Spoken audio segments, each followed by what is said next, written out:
Good morning. Is it good morning? It's 11:30 right now or so? Still morning. Still morning. You're Here good. we go. My name is Murray Laidlaw. My friends call me Murph. Call me whichever, Murray or Murph. And I'm a PG born and raised, and we're with another PG born and raised at the moment, Colin Carson, Tourism PG CEO. So we'd love to get to know you. Awesome. And get to know everything about Tourism PG. Yeah, awesome. Well, thanks for having me, Murph. Really appreciate it. And Thanks for coming. honestly, I think we're just going to nerd out about chatting about volleyball, some think old so. stories, and we might not even get to tourism at all, hey? If we do, that'd be great. If Yeah. not, yeah. Perfect. Awesome, buddy. So let's start with, I'd love to know, okay, I was born and raised in the heart. I Yeah. went to Kelly Road, graduated in 99.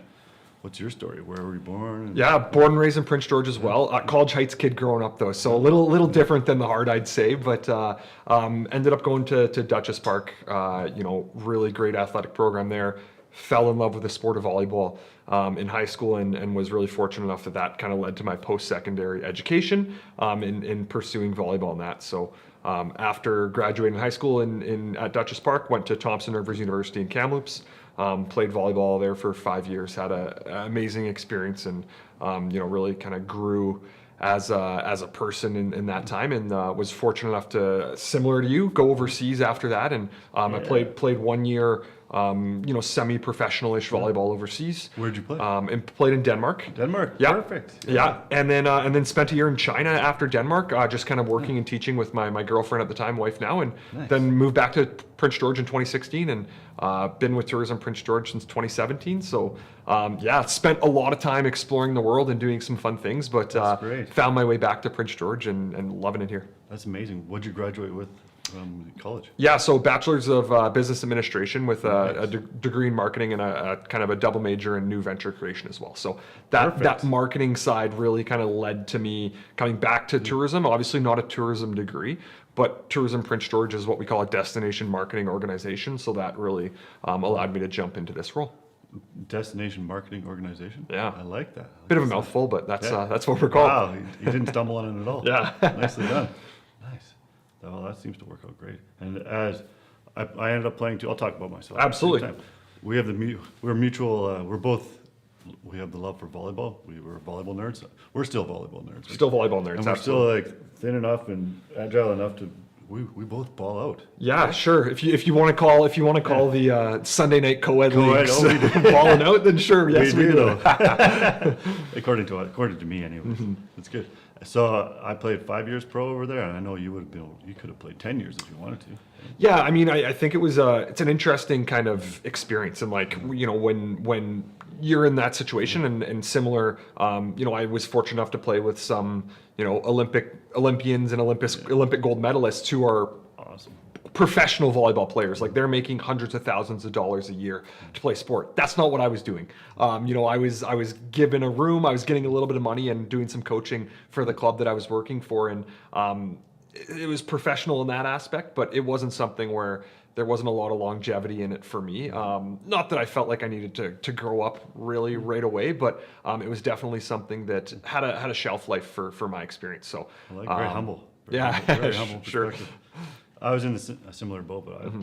from my perspective, I'm like, I can play forever. I'm playing pro. I feel great. Never got rich off of it, but the experiences were amazing. And honestly, that's something my wife and I still talk about. Where not regrets by any means, but like we really look back fondly on that time in Europe, and if we could go back and do it again, there's a chance we'd try to make that last a couple of years longer and try to visit a few more places while we're doing that. That's amazing. So she moved over there with you after college? Yeah, Nice. yeah, absolutely. Yeah, really fortunate. She was a basketball player at Thompson Rivers University. Her schooling's in English. She's a teacher by trade, but she also did her master's while she was playing basketball in teaching English as a second language. So when I was contacted about playing volleyball, she was really fortunate to get hired on by a private school and able to play basketball at the same time while we were nice. in Denmark as well. So it worked out really well for her, and we often joke the deal with Denmark was when it was offered to me, I said, hey, this is great. I'd love to bring my girlfriend with me, and it worked out well. And the following year, she got offered the opportunity in China, and she said, hey, this is great. I'd like to bring my boyfriend with me, and they made that work for me as well. Amazing. So yeah. Did you play in China too? No. So that one we were just working and living there. So again, with my wife's background in the teaching English as a second language, it was just kind of working in the education side of things awesome. in China. But yeah. That's cool. And then did you go from there back to PG? Yeah. So 2016 kind of wrapped up the school year in China, and then found our way back here in the summer of 2016. Did a few different things, and then ended up at Tourism Prince George in July of 2017 is when I started. I love it. Yeah. What'd you start as? So when I started at Tourism Prince George, I actually applied for this job as a mat leave coverage for the manager of sport tourism was the title. And again, Fitting. talking about the sports side of things, that role is really fun, and I obviously it was really appealing to me. But when we talk about tourism, people often think about camping and hiking and those types of things. A big piece of that tourism is those people that come to communities like Prince George for events and things like that. So obviously sport events being something that we host a ton of events like that in Prince George, and they drive a lot of visitors that come to Prince George specifically for sport events. Spent a lot of money. And spent a lot of money here. So that was my job with Tourism Prince George for the first 4 years I was there, was really just trying to attract sport events that brought visitors with them. Was really fortunate to work with some really cool people out at the Caledonia York Ski Club for some World Championship events there, and worked with Curling Canada and the World Women's Curling Championships as well. And then July 2021 moved into the role of CEO. CEO, congratulations. Yeah. That sounds like a good transition. Yeah, for sure. And it was, I think the tourism industry was one of lots of industries hit hard during COVID, tourism being one of them ones more significantly hit. I think what we look at here in Prince George is we were pretty fortunate compared to a lot of communities when we talk about a lot of our businesses that rely on tourists. So things like hotels, obviously a huge impact, but because there's so much more diversity than the traditional tourist here in Prince George, the hoteliers weren't suffering quite as much as you would see in a place like Vancouver. Oh, that's good. So that rebound ended up being a little bit quicker, but really interesting time to take over as CEO in 2021 when, the borders were still closed. You were allowed to travel kind of in the province, but not really allowed to promote too much. So it was an interesting time to take over and then kind of have that rebuild happen throughout 2022 and 2023. Really. Nice. Yeah. I bet. Eh? Can you talk about that rebuild? Yeah, I think again, same thing for Prince George. Looking at us, it was interesting because what we saw is people really were looking for those outdoor spaces where they could get outside, have space to themselves, and be away from the city. So I think that initially what we saw was a lot of people kind of coming to Prince George that maybe would go on vacations in bigger cities instead. So for us, that was a really cool kind of shift in like the market that we saw, and people were really excited to experience a place like Prince George or even more remote and go further to northern BC or places like that. But that was a really cool kind of start to the rebuild. And then what we really saw in 2022 was the sport events started to come back, and then 2023 all the conferences, which again huge drivers of tourism. They started to come back in 2023. So I like that. It took a few years for sure, but I think one of the things that we measure really closely is the hotel room occupancy as well as the rates, and kind of that rebuild happening pretty quick. By 2023, we were past 2019 levels of hotel collection, hotel revenue. Already. So that was good. And then 2023 was actually the biggest year ever for hotel room revenue in Prince George. Nice. So that was really good to see. And then that rebuild kind of like fully realized by that point. That's great.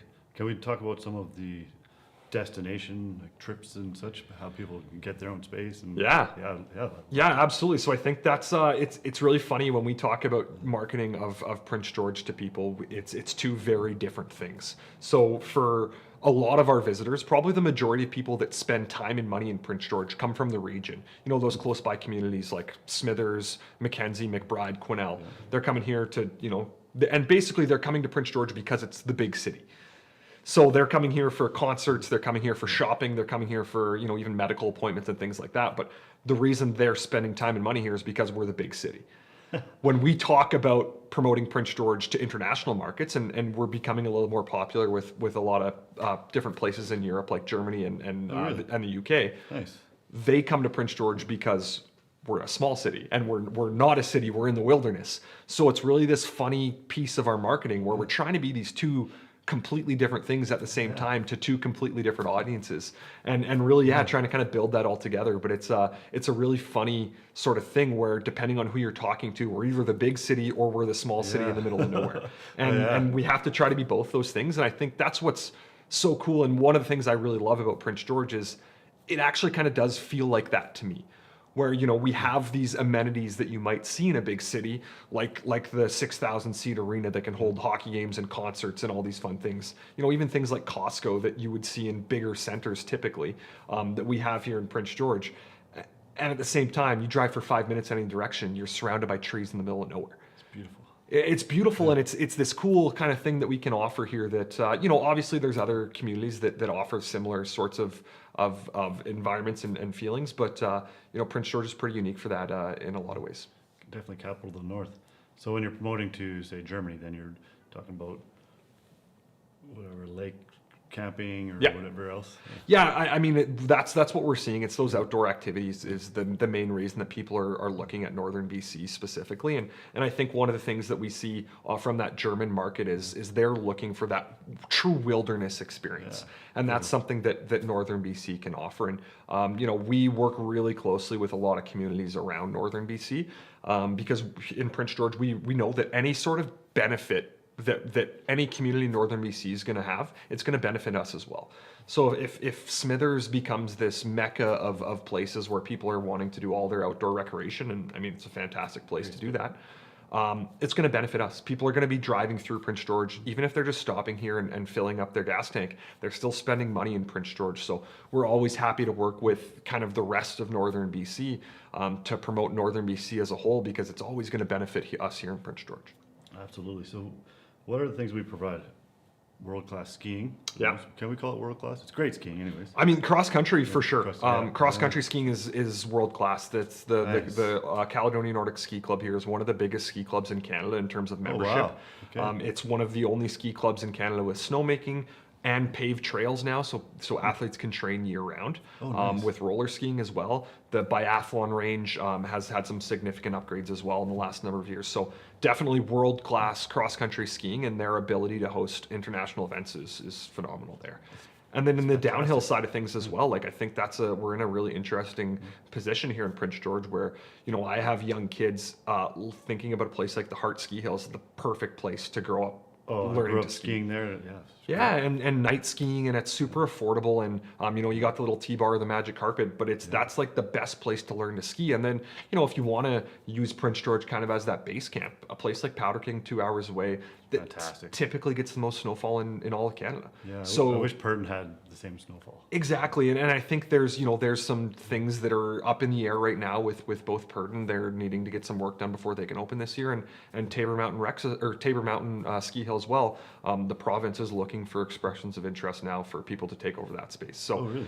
in an interesting spot right now in the skiing world, because I think there's a lot of great things that we have, and then there's also these question marks that could have Prince George become even a bigger and better ski destination. That'd be as well. amazing. So with the province and Tabor, would they do some sort of grant or something? Yeah, I'm actually not too sure exactly what they're looking at right now. They're looking for someone to come in and take over the operations of it. I don't know what that means from a financial perspective, if that person's going to be responsible for rebuilding the lodge and essentially getting everything back up and able to run, because it's been closed for a number of years now. Yeah, I love that mountain. It was good to me. Yeah. Good to a lot of us. Absolutely, and that's where I spent most of my time learning to ski when I was growing up was Nice. Tabor. So Okay, same Hart, and then Tabor. Sometimes Purton and Powder King. yeah, exactly. Cool. Yeah, Tabor would be a great place to rebuild the lodge and then have it open year round with downhill mountain biking. And that's the other thing. And when we talk about the things that we really can offer here, I think the mountain biking scene here in Prince George is something that's developing and still kind of underappreciated.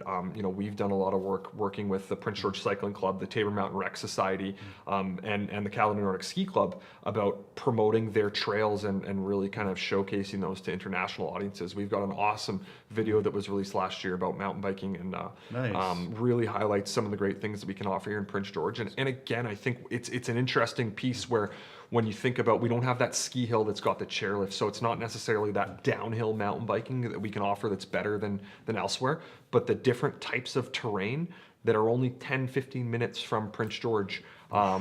Really some cool opportunities between the new trails out at Tabor Mountain, Paderney, and then Caledonia Nordic Ski Club. Some really cool opportunities for mountain biking.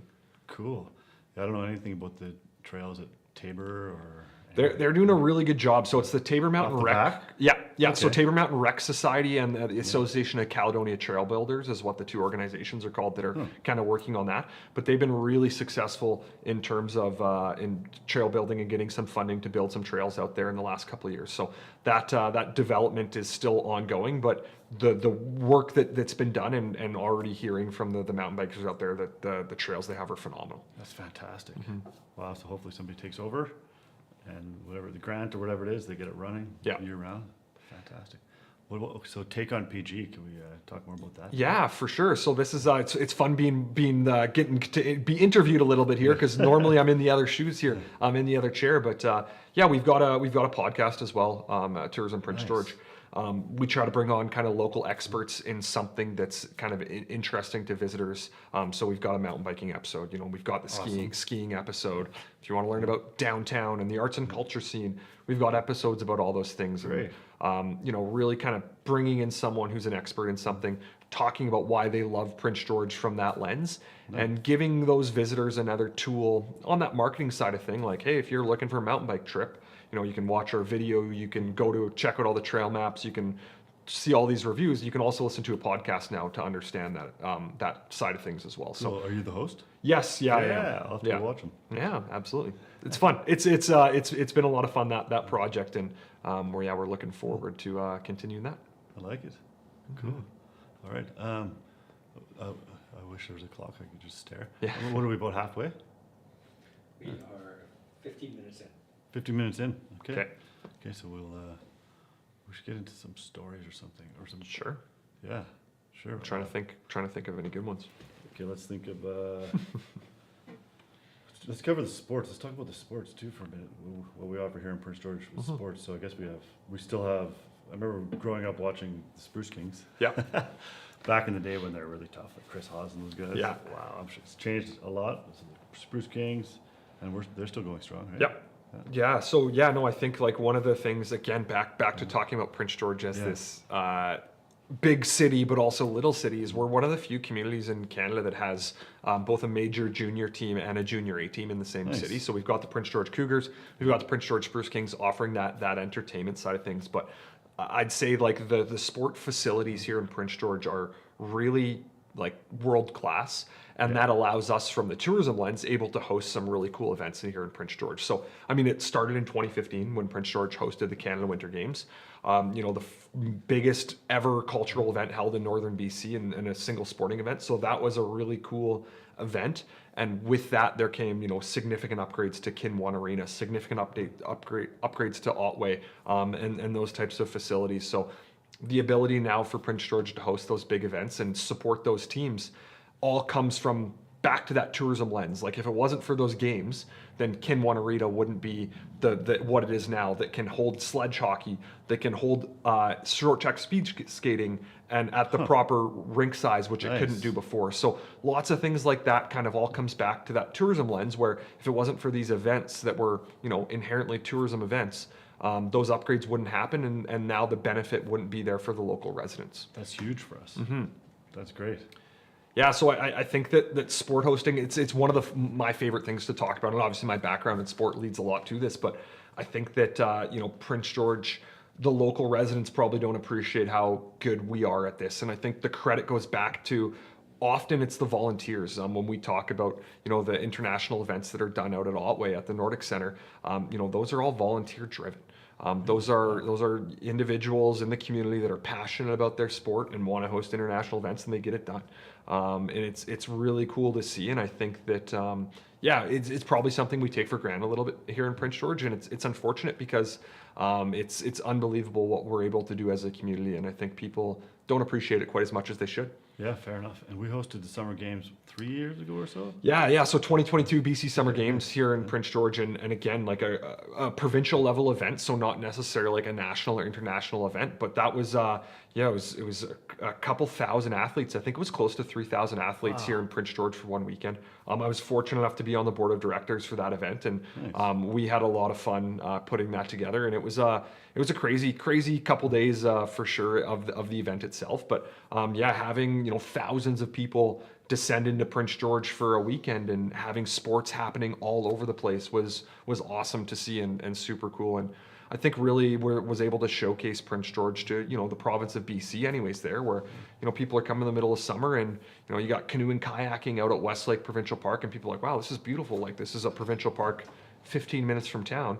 And they're doing the triathlon races out there as well as the canoe and kayaking. Cool. So really cool opportunity to not only host all those people and have that, I'd say that economic impact of the sport event itself come in right that weekend, but then also the after effects of that, where now people are like, wow, yeah, like I should go back up there and go camping at Westlake Campground, and we go to the provincial park during the day, and Westlake's great. things like that. So I think that's the other benefit of these events that you can't always measure, but the ability to kind of showcase your community, whether that's for future visitors, or the other big thing we talk about and work pretty closely with the city about is resident attraction, right? Like that's something where now people have that experience here for the summer games, but they're like, oh, I could actually see myself living there. Oh, maybe my kid's gonna go to UNBC.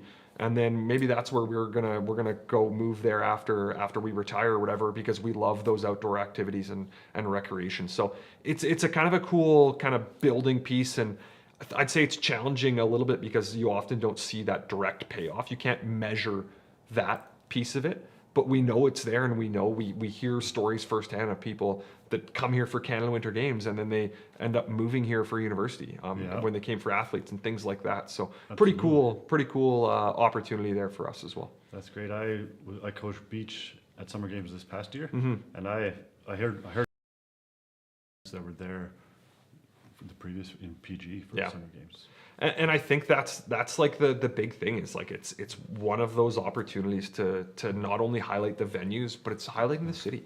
And I think especially as a winter city, and I think a lot of people travel to Prince George for work, and they might come here and they might go from their hotel to their meetings and then back to the airport, and they're not getting that true experience. So when we can have someone come here in summer for a sport event and they get to go all throughout the city and do these different things, it shows the city in such better light than if they're just here for their work and then they're leaving. Yeah, true that. Eh? Cool. So take on PG. What is take on PG? Yeah, I mean, good question. I don't know if it means anything really other than we're encouraging people to like get out and explore. So like literally, I'm telling you should take on PG, you should take on Prince George. Go give it a go explore and try some things. Nice. So then there's a list of things. So Derny, ice hockey. Yeah, exactly. So checking out all those things, and I think that's something we're definitely working on, is trying to be a little bit more creative and and talking to local residents as well. It is about visitors. That's what we're trying to do. But understanding that if you're a local resident and you go to these events, that's going to benefit your understanding of Prince George. When you're talking to your friends and family, you might encourage them to come visit here instead of going away. Things like that, like building those kind of local experts, building those local advocates for tourism is really important for us as well. So I think that's something we're really always striving for, is that conversation with local community members as well, not just visitors. So I think something like the podcast, that's us trying to talk to visitors that are interested in fishing. But if you're a local person who's like, hey, you know what, I'm kind of interested in learning how to fish, well, you can go check out our website. You can come get fishing gear from us for free at the visitor center. Nice. You can listen to our podcast. We can tell you where you can go get a fishing license. We can tell you which lakes to go to, and then you're set, you're ready to go. So I think there's a piece of that for sure, that even if you're a local, like, it's not necessarily us trying to talk to you, but there's going to be a lot of valuable information in that for you. That's cool. I haven't fished in a long time. Growing up, we played sports on the weekends. Yeah, absolutely. Yeah, and so I think one of my favorite fun facts about tourism, and we talk a lot about this access to water in Prince George. So there's 1,600 lakes, rivers, and creeks within 100 kilometers of Prince George. Really? Yeah. Wow. So tons and tons of access to water. So, if you're interested in fishing, like, again, drive 5 minutes in any direction, you're going to hit a lake.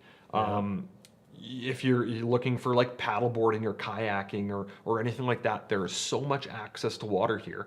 But I think because we're not, situated on a lake like you would see in a place like the Okanagan, we often don't consider us as like that water type of destination, because we don't have, skidoo rentals and kayak rentals right in our downtown, because we don't have that lake right downtown. But the access to water here is so easy and so close. It's just not right in the center of town. And I think it's one of those things that's probably more of a selling feature than we even give ourselves credit for. Because one of the things we always hear about those lakes, they're just so crowded with other boats, with other people, where here, because there's so much access to water and not super accessible, not right there, you're going to be quiet. It's even if you go on one of the busier lakes like Ness Lake or like West Lake, it's still going to be relatively quiet when you're comparing us to other places. So pretty cool opportunities there when we talk about that stuff. And I love how many cabins there are for sale. Yeah. You live on so many lakes here. Absolutely. So that's a dream for sure. Yeah, for sure. That's something that we talk a lot about, is that resident attraction as well. Like that's not our job. We're not trying to recruit more people to live in Prince George, but all the things that we talk about as a tourism organization, as a destination marketing organization, they're applicable to residents as well. One of the things that we always say is like, great place to visit is also a great place to live. Yeah.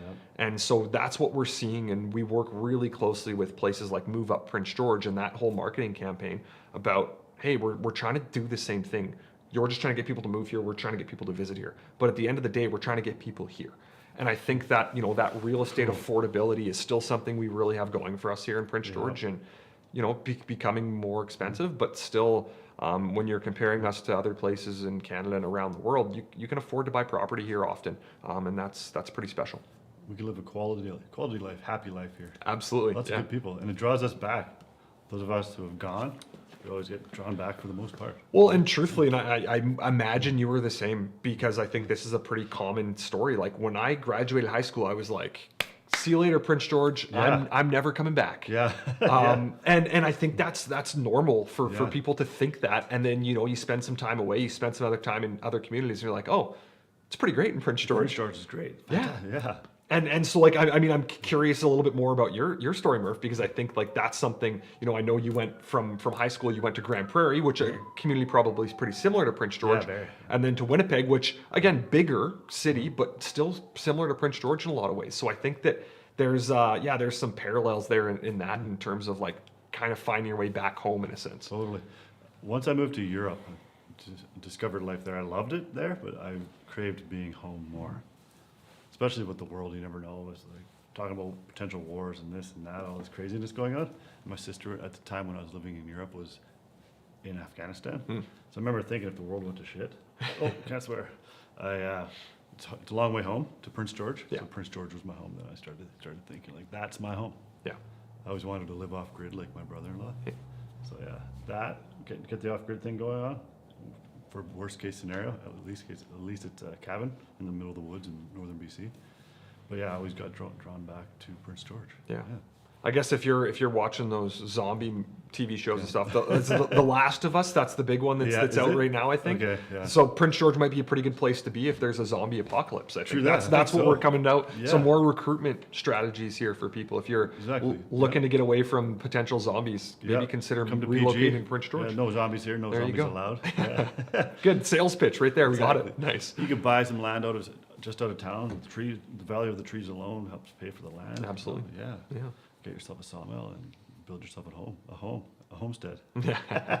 There's so many reasons to move back to PG or to PG. Yeah. Or just to visit PG too. Yeah.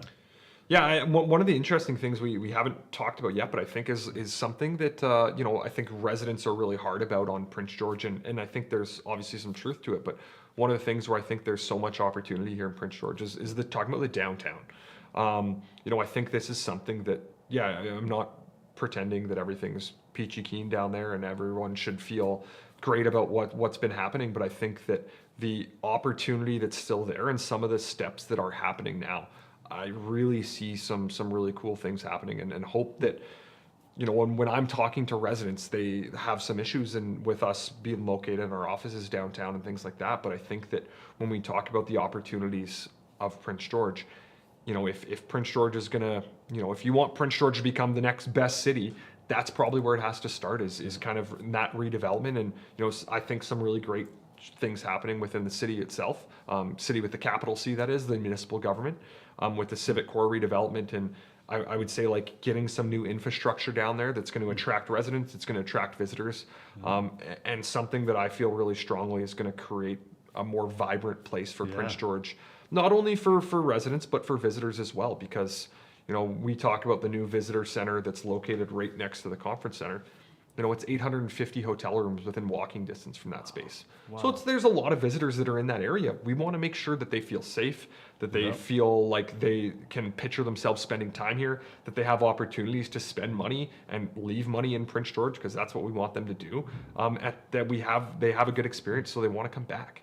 So I think that's really when I'm thinking about the opportunities in Prince George. Like, there's the downtown is this untapped potential that I think, you know, it's challenging, and I think there's a lot of people that are very negative about it, and justifiably sometimes. Yeah. But I think that, you know, we as a collective community probably need to put our resources into getting that to a spot where everyone can be proud of it, because that's going to benefit Prince George probably more than anything else could.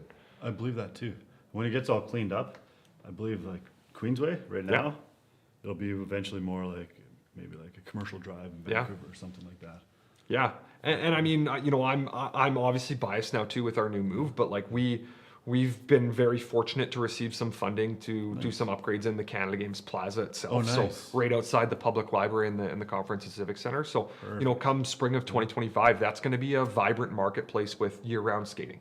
Oh, perfect. And having that there is going to be something where, you know, if you're a visitor coming to the visitor center, that's what we want you to do, is spend money and time there, go for a skate, then Yeah. go for lunch at Nancy O's, Yeah. then hop over to Deb's Cafe and grab a coffee and, you know, spend your time in downtown and spend your money in downtown and keep that in Prince George. But the other piece of that is, you know, as someone who works downtown, and I think, you know, a lot of people still work downtown, and you know, what do they do on their lunch break? Well, I don't know. They just sit at their desk and eat their lunch by themselves. Well, bring your skates and go for a little skate while you're Yeah. on your lunch break. And, you know, it's a cool, unique experience that's Yeah. we're going to be able to have here in Prince George that I think is going to be something pretty special. That is special, year round too. Yep. So are they enclosing it?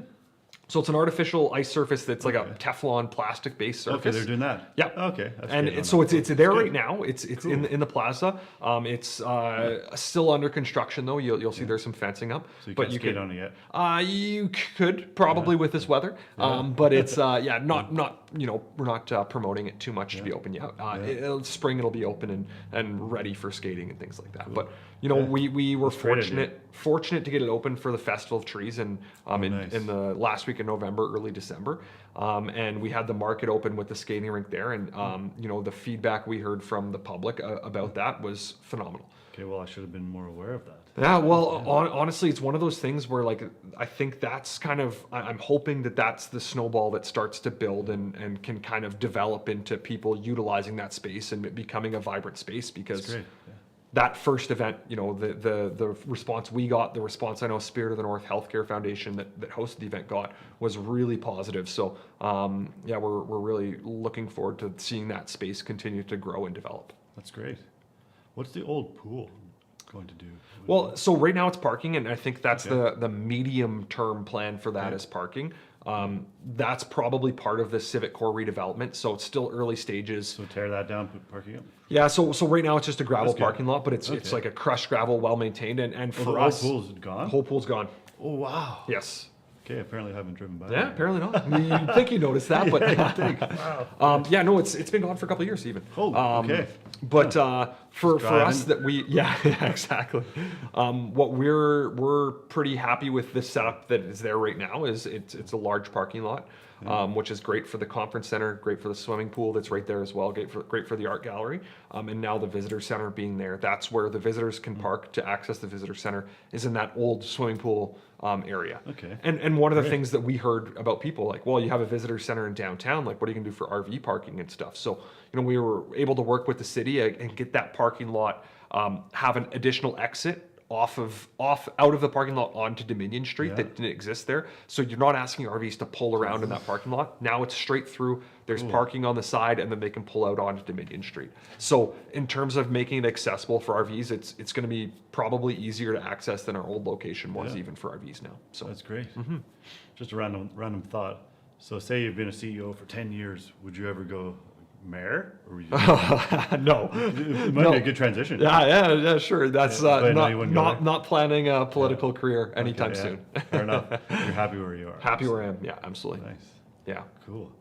Are there any like new initiatives? Well, the visitor center still is really new, and I think that's something I spend a lot of time talking about to even my friends and family, because they Nice. they don't You're necessarily understand what we're doing, and I think that's fine. I think when people think about visitor centers, they think about that building on the highway Yep. where people can pull off in their RV, grab a map, use the bathroom, pull back onto the highway, and they're on their way. Yep. And I think there's a piece of that that's true, and I don't think that that's necessarily a bad thing. But when we're looking at it as an organization, that's not really what we want to be. We want to be a place where people stop, spend time, spend money, and do things in Prince George, not just to stop on the side of the highway to use our bathroom and then keep going. So I think for us, it's like, yeah, do we wish we could have found a location that was more convenient for people to access off the highway? Sure. But at the same time, all of the data that we're seeing is the visitor centers that focus on those highway traffic are just been decreasing. And because people, frankly, don't need visitor centers the way they used to. Even when I started working at Tourism Prince George in 2017, we would have people come into the visitor center at 3 o'clock on a day in the summer and be like, hey, I need a hotel for tonight. Can you help me find a hotel? People don't really travel like that anymore. They have TripAdvisor and Expedia on their phone. They have Google Maps. They don't necessarily rely on the visitor center the way they used to. So with those shifting habits of those visitors, we've then shifted in what we're doing as a visitor center. And, we took some really good lessons from places like Kelowna, where they basically took away all their parking. They said, we're going to be right on the lake where we know the visitors already are. And that's where the visitor center is going to be. And if people are walking by, they'll pop in.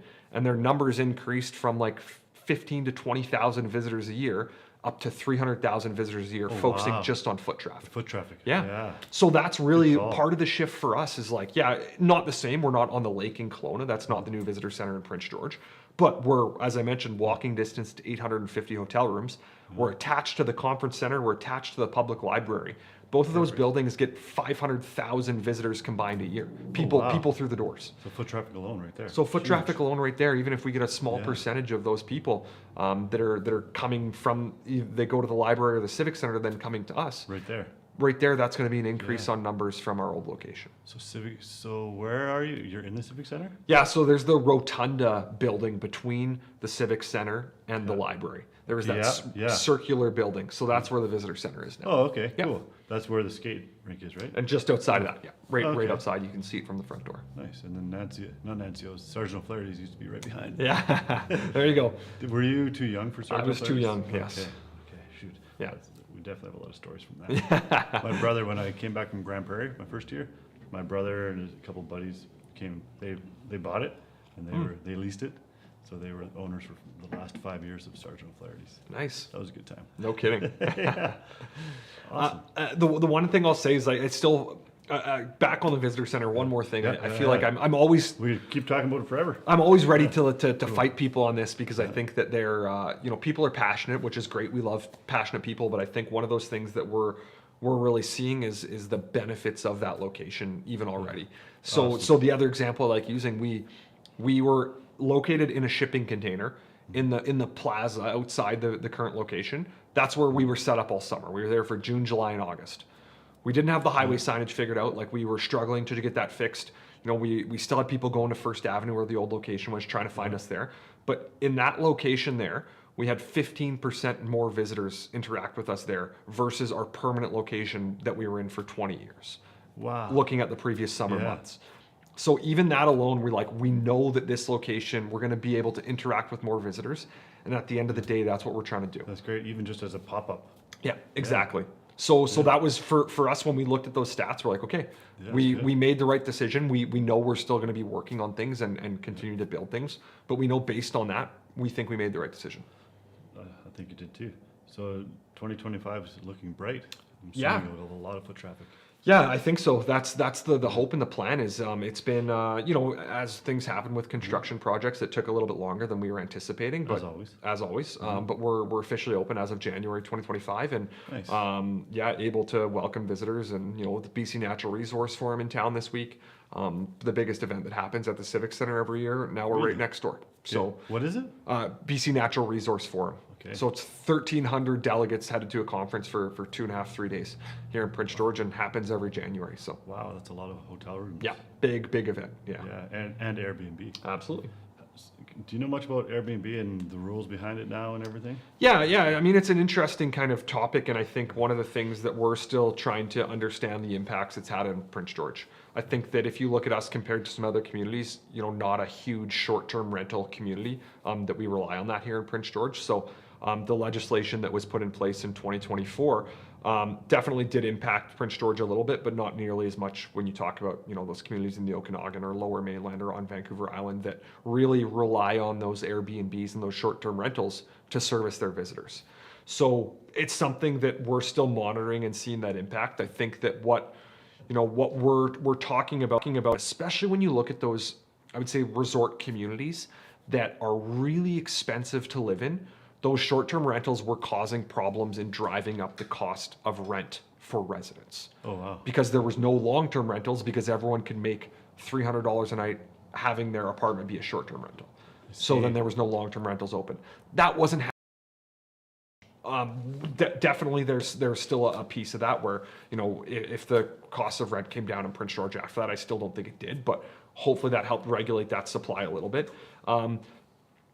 That being said, like we're pretty happy to kind of play within the rules and want to make sure everyone has a good experience while they're in Prince George. If people prefer to stay in Airbnbs, that's great. There's still options available in Prince George if you're coming to visit for that. We would encourage you to do that if that's where you want to stay, that's where you're more comfortable. Awesome, go ahead and do that.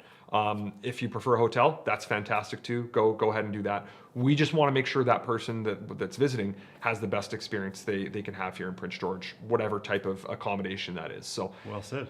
yeah, I mean it's tricky because I think that it's a very polarizing topic, and I'd say we're trying to stay neutral and just want to make sure everyone's having a good experience here.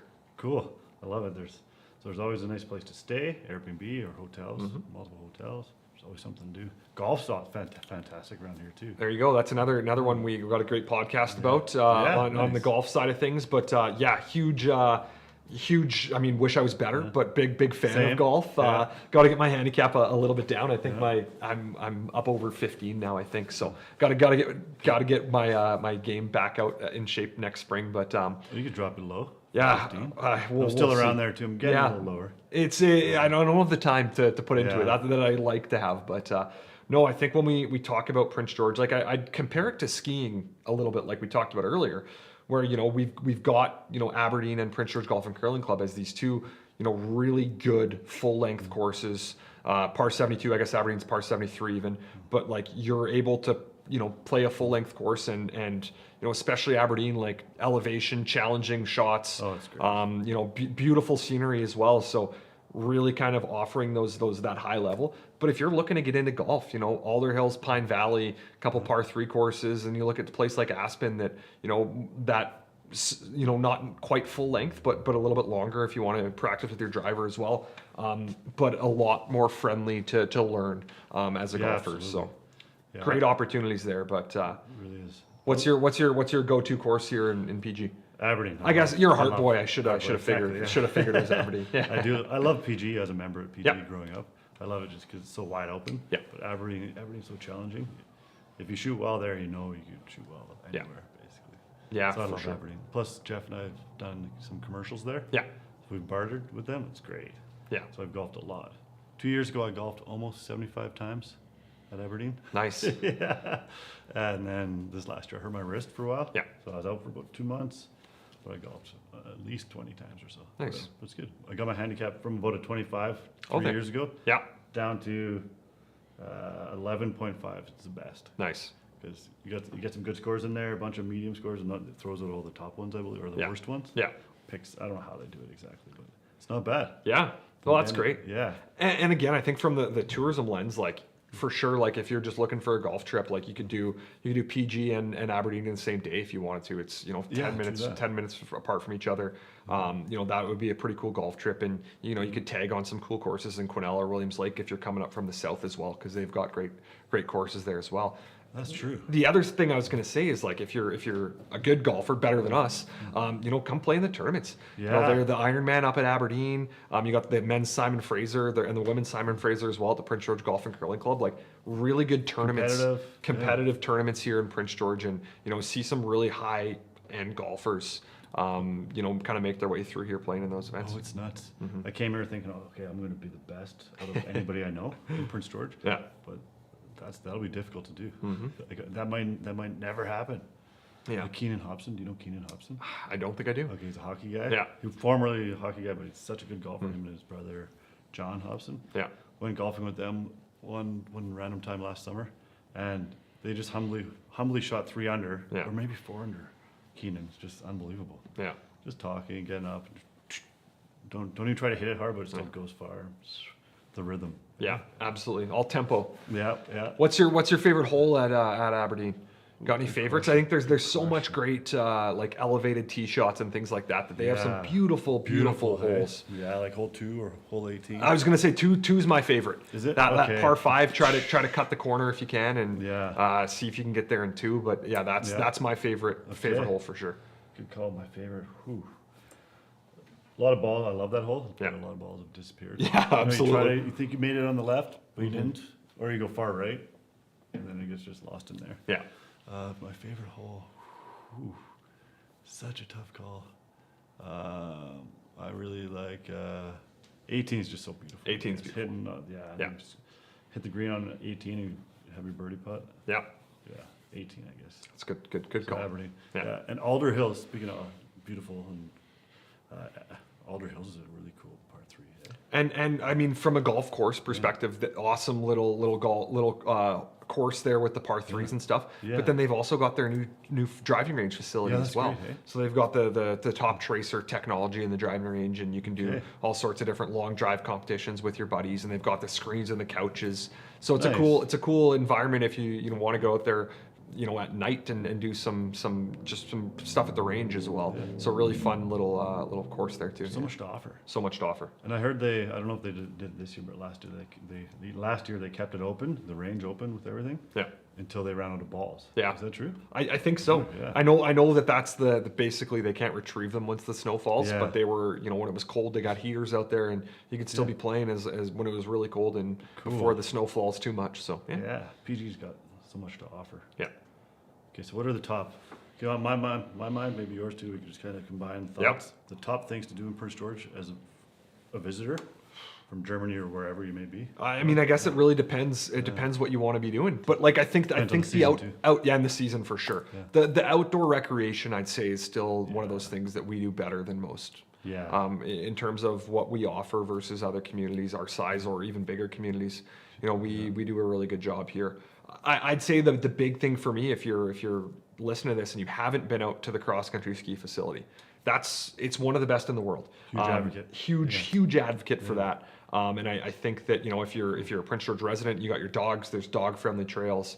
You can snowshoe. You can ski.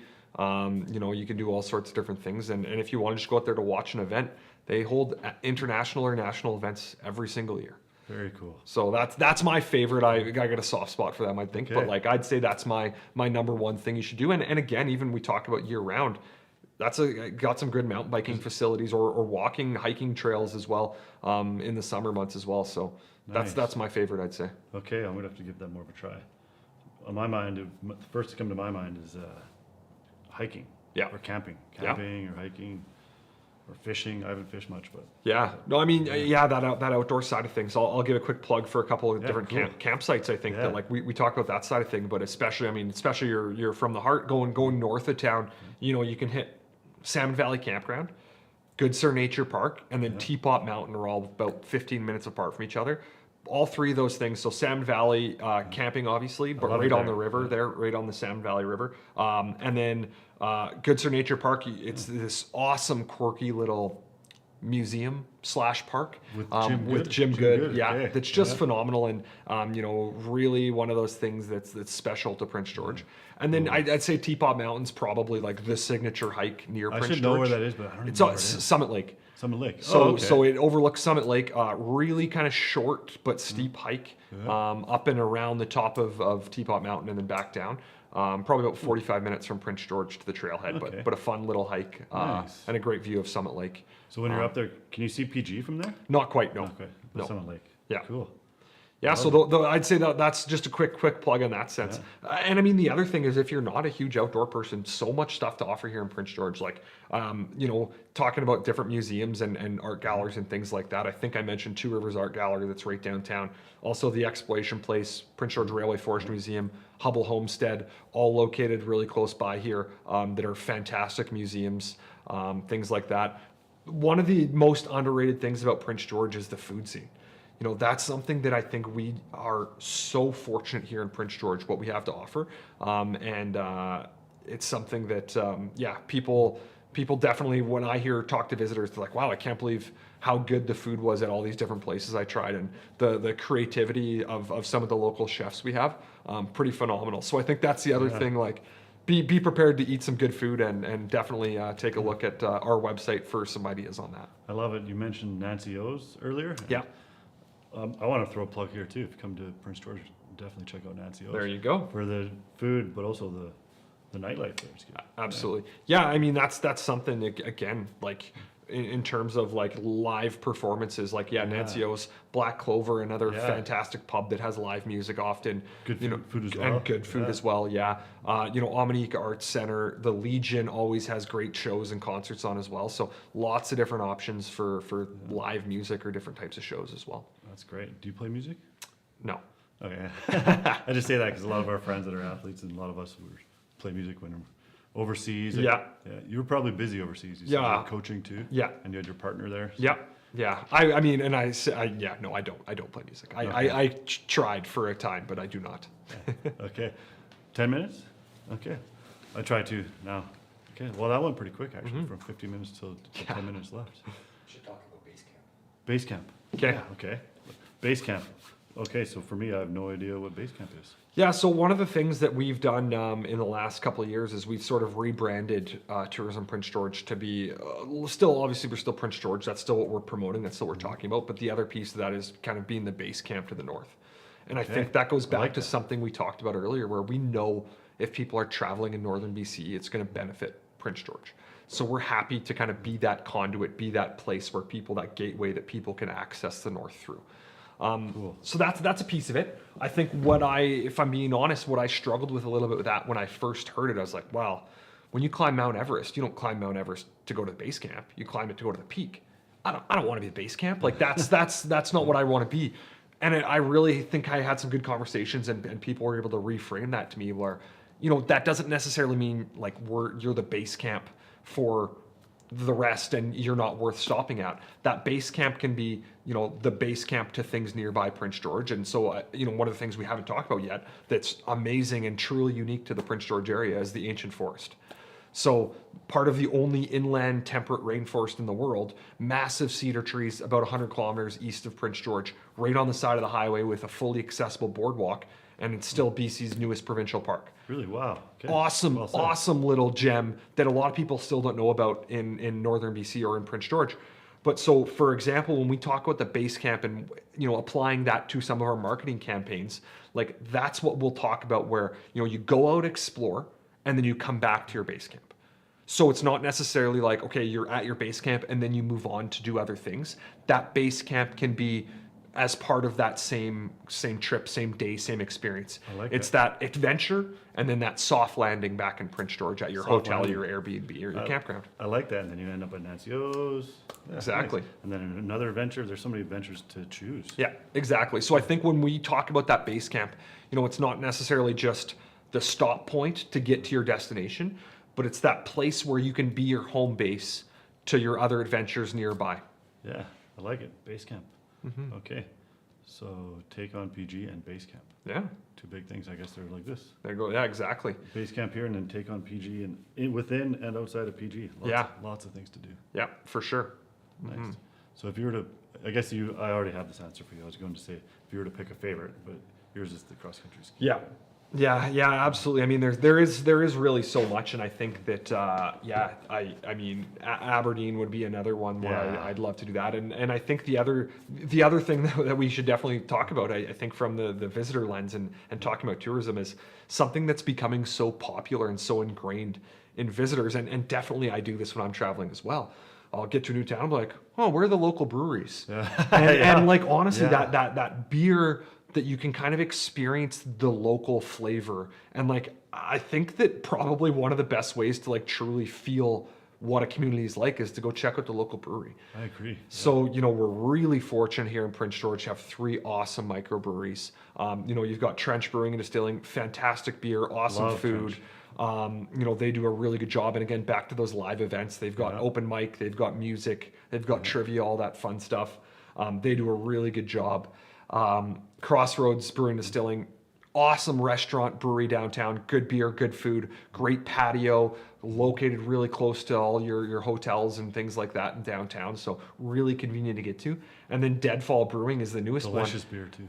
Awesome beer. Like they're winning awards nationally for their beer. Nice. They do some really, really great things at Deadfall as well. So I think those 3 things, like you can really get a true sense for Prince George and the amazing people we have if you just go for a beer and sit at the bar and chat with some folks at those places. So definitely advocate for plugging that. And I guess the other side of the beer, on the wine side, Northern Lights Estate Winery, it's BC's northernmost winery. It's a fruit wine, but they make fantastic wine. Their food is awesome as well. And then, the location of their restaurant is phenomenal too, for right on the Nechako riverbanks, and really beautiful. Spot, eh? Right by the cut banks too. Absolutely. Go for a little ski down the cut banks maybe after that. Yeah. Oh yeah, did that once as a kid. Yeah. It's not as steep as you'd think. Yeah. It's a lot steeper when you're hiking up. No kidding. Yeah, I did. We did a silly little video for John Brink promoting one of his books recently, Jeff and I. And I remember the last scene was I went to the cut banks and was going to run up. My intention was just to run straight up that thing. Like no problem. It's easy. Yeah. But 10 steps in, it's like oh, yeah. It's actually quite hard to do. Yeah. Yeah, very, very interesting. Yeah. And a cool little like landmark feature of Prince George too that, Yeah. if it's unique, though those cut banks are for sure. Especially when we used to be able to race down them. I never did it, but That's we talk about that all the time in my office. If we could bring back one thing to Prince George, it would be sandblast. sandblast. So that's the race down the cut banks. It started out with skis and snowboards.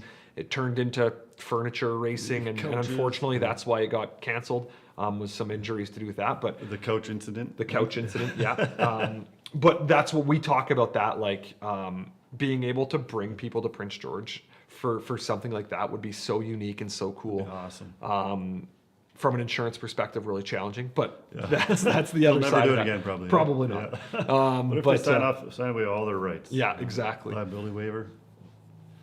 Yeah, that would be cool. Yeah. So super interesting. I think that's one of those things that again makes Prince George unique. This quirky little event that hasn't existed in quite a while, but really special and unique to Prince Yeah, George. we all still remember it. Yeah. So, what are some upcoming events or concerts this spring? Summer? Yeah. So depending on when you're listening to this, but Cirque du Soleil is coming back to Prince George for their Cristal show in March, which is That's great. fantastic. Northern Fan Con back every year in May, really do an awesome job there. The new season, or this season, I guess, of Theatre Northwest and the Prince George Symphony Orchestra just wrapping up, and then their fall starts off. Their next season kicks off in fall. But this summer, you've got the BCNE coming back. You've got the Special Olympics BC Summer Games Really? this summer That's in great. Prince George. So that'll be a fantastic one. So those are kind of some of the close by ones that I'm really looking forward to. And, always working on bringing more events to town too, and supporting those events that are coming. That's great. We'll have some. Do we have any downhill mountain bike events here? Their Prince George Cycling Club puts on a couple races, usually more on the enduro side than the downhill side, but definitely they host a couple of their events, and they do a really, really cool jump jam event every year where it's all jumps out at Paderni. Oh, fun. And that one's really cool as well. Okay, and we have trail races, I believe, too. I don't know the details there, but I've heard good things. Yeah. No, I think that like that's again back to this like weird Prince George dynamic of this small city versus big city. Pretty much any activity or hobby you're into, you can do it here. Like it might be tough to find some things, but if you're like interested in, we're a big enough city, that you should be able to find something that you're interested in to do, and either a race or a competition or a tournament Yeah. that kind of aligns with that as well. So true. There's those little pockets, those little community pockets. Absolutely. Volleyball, basketball, whatever it is, indoor sports, outdoor sports. Yeah. You'll find it. Yeah, absolutely. Yeah, cool. Bowling pops to mind. I guess that doesn't really. I guess it has something to do with tourism. Absolutely. Yeah. Place I to mean, go have fun. yeah, another great thing. I think you look at the couple different 5-pin bowling alleys. You look at the one on I believe it's Black Diamonds. Okay. They've got bowling, they've got billiards, they've got darts. Like that's nice. a really cool attraction that you could go spend a whole day at and do a few different things. And then same thing with the Strike Zone. They've got their arcades, they've got their mini golf, and they got their bowling. So Oh, yeah, the new lots of arcades. different things. Yeah. Oh, yeah. So I think that definitely something like, even if it's not necessarily one of the things that we talk about a lot is, it might not be something that people are coming to Prince George specifically to do. We might not get people driving here just to do that, but while they are here doing other things, that is going to be something where they can have a really cool experience and look back fondly on that with their time here. So definitely a really good piece of that sort of visitor experience, those types of things. Nice. Well said, Colin. Well, I appreciate your time today. It's been an hour. So we've talked for a whole hour about PG, but I'd love to get to know you more, but now our time's up.